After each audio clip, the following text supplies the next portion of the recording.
Follow these steps when planning, prepping, and installing a lapped corner with the traditional mortared version of BRIKclad.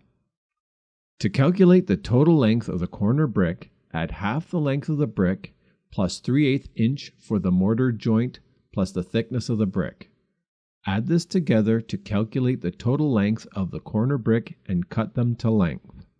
Start with one of the cut brick ends and a full brick spacing for the mortared joint.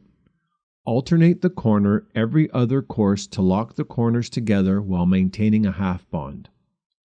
You can use the tab of the clip as a spacing tool if required, however most will line up the half bond as they build the wall. You will need to add a second clip in the full brick to support both ends of the cut down corner brick. Once the corners rise up a few courses, fill the wall section in between the corners and use any door and window openings for cut terminations. If required, use shims to square up the brick if the substructure wall is out of square.